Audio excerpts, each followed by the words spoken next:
W dzisiejszym filmie zabieram Was do Włocławka. Zobaczymy stary rynek, w którym kiedyś był ratusz, a obecnie góruje w nim kościół świętego Jana Chrzciciela, most, który otworzył sam marszałek Edward Rydz-Śmigły i był dwukrotnie wysadzony, gotycką katedrę Wniebowzięcia Najświętszej Maryi Panny, czyli wizytówkę miasta, park imienia Henryka Sienkiewicza, który odwiedził Włocławek, oraz piękny pałac bursztynowy. Jest on żywym hołdem dla matek.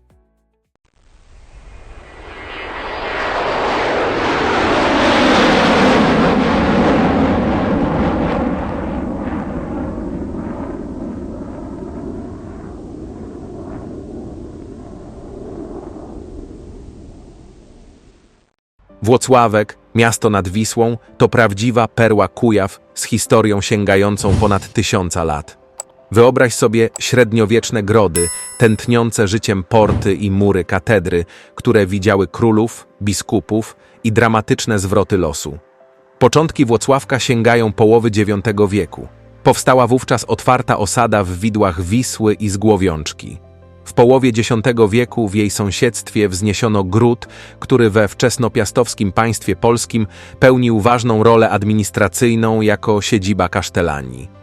W 1123 roku miasto zyskało status biskupstwa. Katedra, która do dziś góruje nad miastem, stała się sercem regionu. Średniowiecze to czas rozkwitu. Kupcy, rzemieślnicy i Wisła, która niosła towary aż do Bałtyku. Ale nie brakowało dramatów. Najazdy krzyżaków i pożary nieraz wystawiały miasto na próbę. W czasach Rzeczpospolitej Włocławek był świadkiem sejmików szlacheckich i ważnych wydarzeń, jak podpisanie pokoju z krzyżakami w 1466 roku. XIX wiek to industrialna rewolucja. Fabryki, port rzeczny i dynamiczny rozwój. Niestety II wojna światowa przyniosła zniszczenia, ale Włocławek podniósł się z ruin, stając się ważnym ośrodkiem przemysłowym i kulturalnym. Dziś to miasto kontrastów. Gotycka katedra sąsiaduje z modernistycznymi budynkami, a spokojna Wisła zaprasza na bulwary.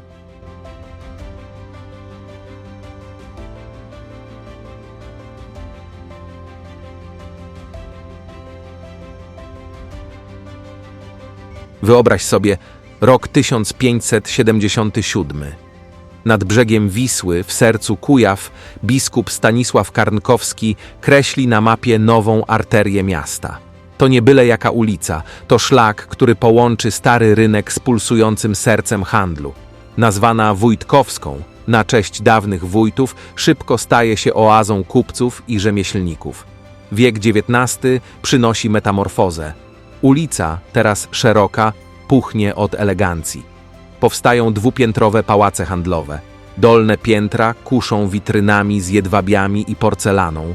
Górne skrywają salony arystokracji. Prawdziwy zwrot następuje 3 maja 1791 roku. Konstytucja, pierwsza w kontynencie, rodzi się w Warszawie. Włocławek czci to święto, nadając ulicy imię na wieczność – 3 maja. Od tej pory to nie tylko bruk, to symbol wolności. Dziś ulica 3 Maja zmaga się z bliznami czasu, zamknięte sklepy, wybite szyby, ale rewitalizacja budzi ją do życia.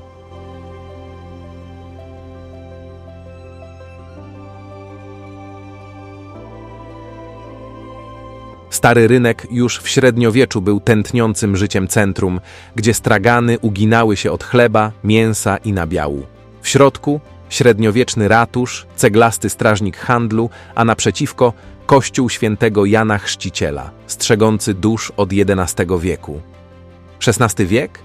Rozkwit.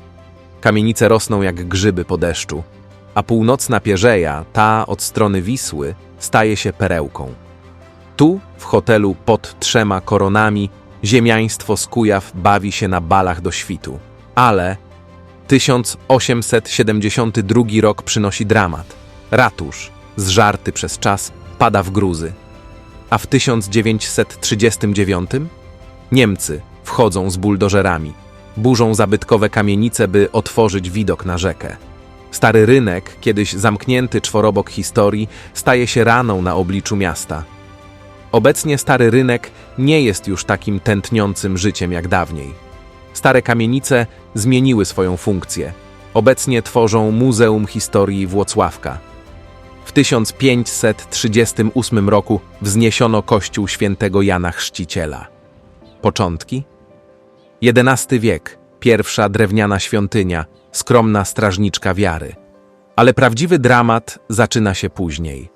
Powodzie Wisły atakują mury. Dopiero XIX-wieczne bulwary stają się tarczą przed potopem. Wnętrze? Barokowa uczta, rokokowe ołtarze, ambitna ambona i enigmatyczny obraz anioła stróża z 1635 roku.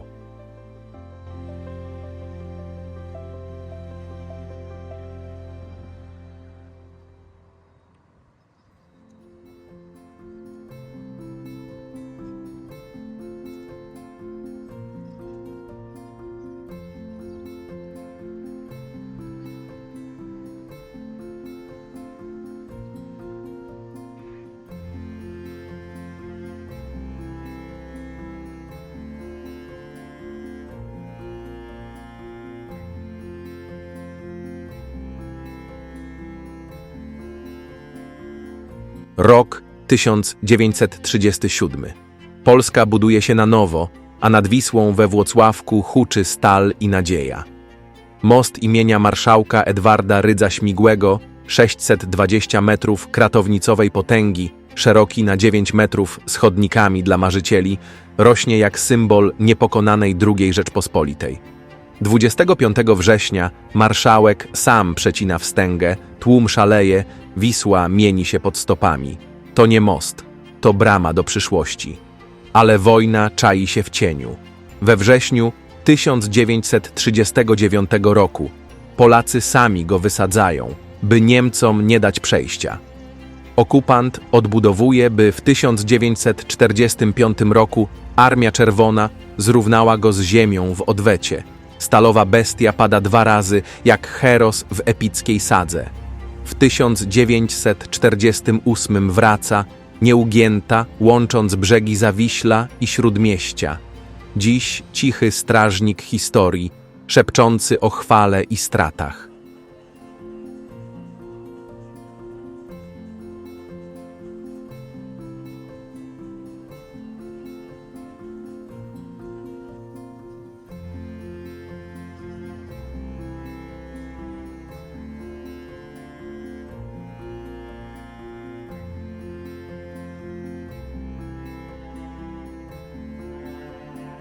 W 1832 roku Kazimierz Bojańczyk zakłada browar, B jak Bojańczyk, i zamienia zboże w złoty trunek.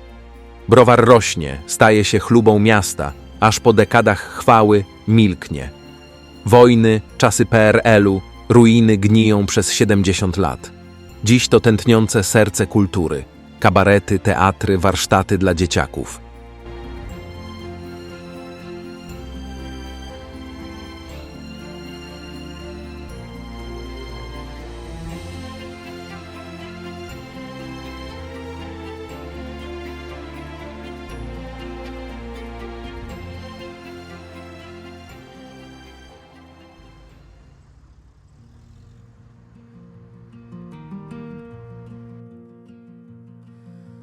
Na brzegu Wisły, gdzie czas płynie wolno, stoi miasto, co pamięta wieki w dłoni. Włocławek, perła, historia w kamieniach, w murach jego szept, w dzwonach jego pieśń. Włocławek, miasto legend i świtu, gdzie cegły mówią, gdzie most wita rzeki rytm. Włocławek w sercu Polski trwa, tu każda ulica opowieść ma. Kościół Świętego Witalisa to prawdziwa perła gotyku we Włocławku. To najstarszy zachowany obiekt ceglany w mieście, ufundowany w 1330 roku przez biskupa Macieja z Gołańczy. Do 1411 roku pełnił funkcję zastępczej katedry. Wyższe Seminarium Duchowne we Włocławku to jedno z najstarszych w Polsce seminariów duchownych.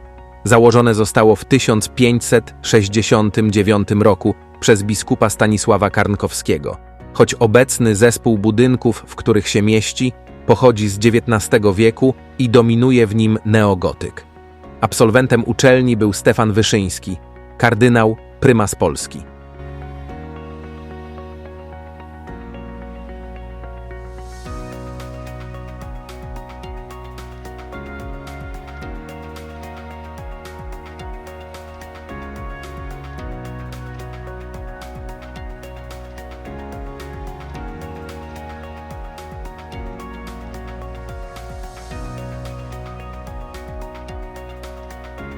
– 1329 rok. Rycerze w czarno-białych płaszczach krzyżaków podpalają murowaną katedrę, a płomienie liżą granitowe mury nad brzegiem Wisły. Miasto w gruzach, wiara w zawieszeniu. Ale biskup Maciej z Gołańczy nie poddaje się. W 1340 roku kładzie kamień węgielny nowej świątyni, dalej od kapryśnej rzeki, wyżej, na wzgórzu. Kamieniarze dniem i nocą wznoszą gotyckie łuki, aż w 1411 roku, po 71 latach charówki, biskup Propidło konsekruje korpus nawowy. Katedra w niebowzięcia Najświętszej Maryi Panny rodzi się jak feniks z popiołów, wysoka na 85 metrów, z wieżami dźwigającymi niebo. Ale historia to nie tylko kamienie, to burze i cuda. W XVI wieku biskup Hieronim Rozdrażewski ufundował renesansowe polichromie. Wojny szwedzkie i pruskie ranią mury, ale katedra wstaje jak feniks. W XIX wieku regotyzują ją, nadbudowując wieżę szpiczastymi hełmami, a papież Pius X w 1907 roku czyni ją bazyliką mniejszą, drugą taką w Polsce po Wawelu. Dziś te mury kryją skarby. Witraże z 1360 roku, co filtrują światło jak średniowieczne sny, nagrobek biskupa Piotra z Bnina z 1494 roku, rzeźbiony w alabastrze jak sen anioła, i obraz w niebowzięcia Maryi z 1475 roku, gdzie Maryja wznosi się na chmurach burzowych. To nie tylko kościół, to kronika Polski, gdzie Wisła szepcze sekrety, a gotyckie łuki przypominają: wiara przetrwa burzę.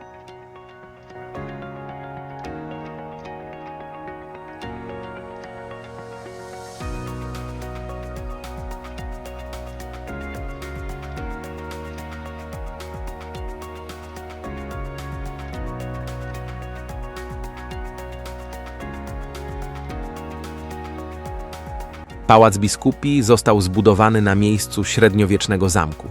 W czasie wojen napoleońskich pełnił funkcję szpitala wojskowego, następnie szkoły. Od 1858 roku ponownie należy do biskupów.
Przenieśmy się do roku 1870.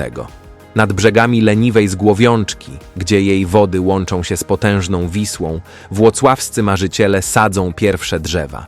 To niezwykły skrawek zieleni, to trzeci park w historii miasta, po 2 nieudanych próbach.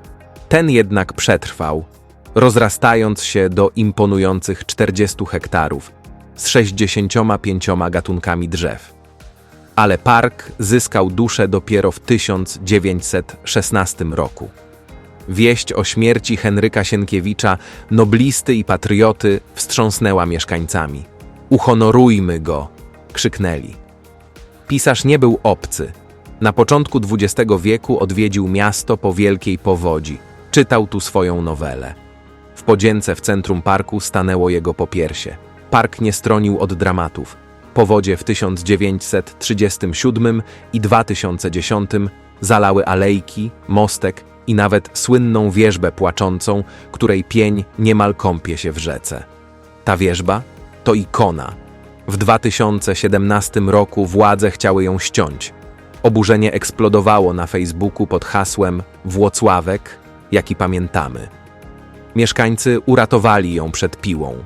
Park odżył po rewitalizacji w 2021 roku.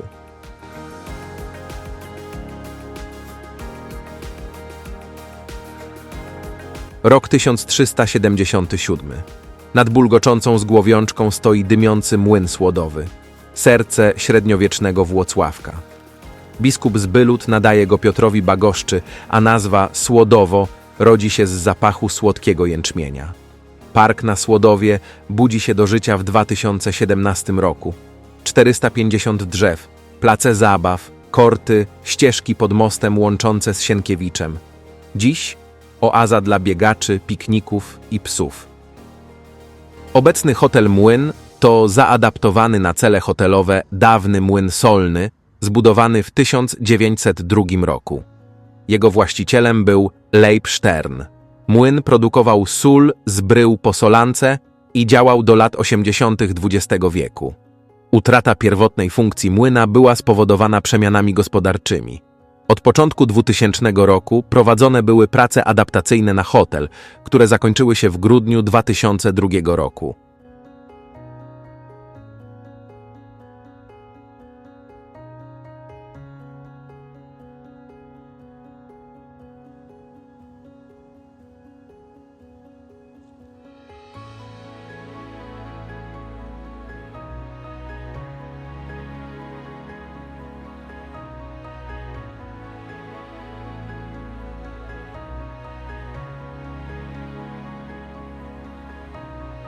Czas na 1644 rok. Franciszkanie, wierni ideałom świętego Franciszka, wznoszą Kościół wszystkich świętych.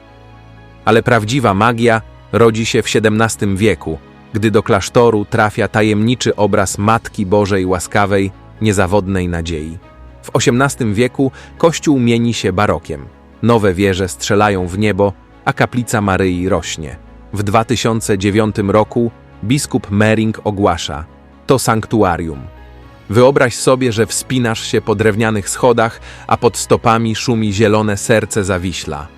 Oto taras widokowy na wzgórzu H we Włocławku, perła nad Wisłą, która od maja 2024 roku kusi miłośników widoków z wysokości 16 metrów. Dziś na platformach co 3-4 metry wyżej otwierają się przed tobą panoramy jak z pocztówki. Majestatyczna Wisła wije się leniwie, mosty tańczą w oddali, a katedra błyszczy złotem w promieniach słońca. Na horyzoncie dachy domów Zawiśla, parki pełne życia i ten niepowtarzalny puls miasta, gdzie przemysł spotyka naturę.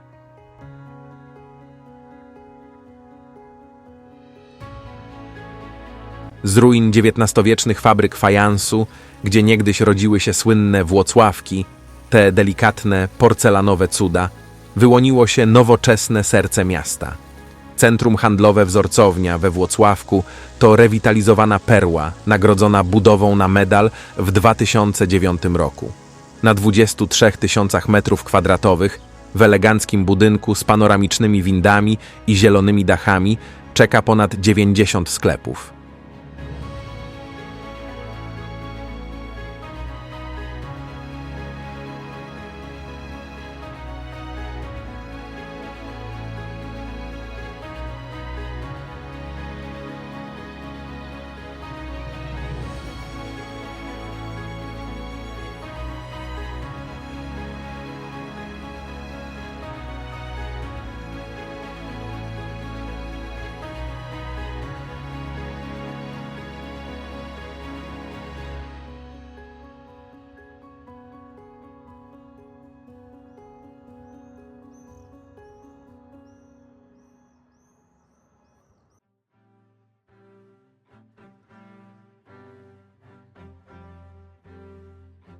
Wyobraź sobie pałac, który wygląda jak z bajki, złoty blask bursztynu na elewacji, marmurowe sale pełne splendoru i ogród, gdzie szumi 40 000 roślin. Witaj w Pałacu Bursztynowym we Włocławku. To nie jest zwykły zabytek. To żywy hołd dla matek, zbudowany z pasji jednego człowieka, który postanowił zmienić świat. W 2006 roku przedsiębiorca Krzysztof Grządziel z pomocą architekta Wojciecha Bromirskiego zaczął budować ten kompleks na 4 hektarach ziemi. 3 lata później, w lipcu 2009 roku, pałac stanął w pełni chwały. 45 metrów szerokości, 23 metry wysokości, z drewnianymi wiązarami dachu i elewacją z piaskowca, która mieni się bursztynowym ciepłem. Koszt? Kilkadziesiąt milionów złotych. Ale to nie koniec. Grządziel podarował go nieodpłatnie fundacji Samotna Mama. Na fasadzie widnieje napis: w hołdzie mojej i wszystkim mamom. Dziś dochody z hotelu i wydarzeń idą na pomoc samotnym matkom i ich dzieciom. Nagrodzony w 2009 roku jako Budowa Roku. To pałac z misją. Wejdź do środka. Marmurowe podłogi, drewniane detale, sala złota na 400 gości, idealna na wesela czy bale. A na zewnątrz? Pałacowe alejki, kaskady fontan, jezioro do wędkowania i coroczny festiwal włoskiej muzyki operowej Bel Canto per Sempre. Tu grają gwiazdy od opery po disco polo. Pałac budzi emocje. Jedni widzą kicz, inni perłę baroku XXI wieku. Ale wszyscy zgadzają się. To miejsce magii.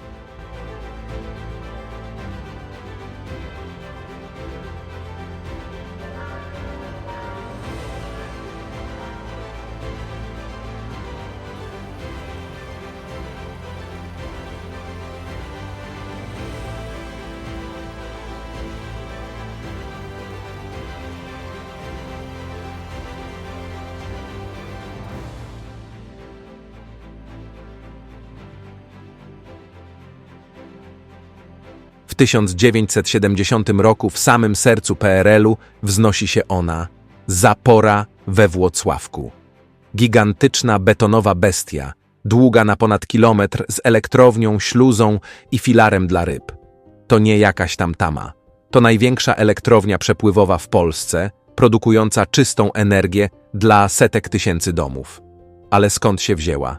Z wielkiego marzenia o kaskadzie Dolnej Wisły, planie, by spętać rzekę od Płocka pod Tczew. Włocławek miał być tylko pierwszym ogniwem. Reszta? Zapomniana. Z zapory rodzi się Zalew Włocławski, jezioro mieszczące 408 milionów metrów sześciennych wody. Śluza? Spektakl. Statek sunie w górę, woda huczy, bramy zamykają się z hukiem, czysta magia inżynierii. A energia? Zapora kręci turbinami o mocy 160 megawatów, oszczędzając węgiel i walcząc z powodziami. Dzięki niej Włocławek stał się bramą do nowoczesności. Tuż przy zaporze w 1984 roku zamordowano tu błogosławionego Jerzego Popiełuszkę, proroka Solidarności. Krzyż na brzegu przypomina o męczeństwie, które wstrząsnęło Polską i pomogło obalić komunę. Dziś to miejsce pielgrzymek, gdzie historia spotyka się z nurtem. Zapora we Włocławku? To nie beton, to epopeja Wisły. Triumf człowieka nad naturą, cena postępu i wołanie o równowagę. Warto zobaczyć na własne oczy.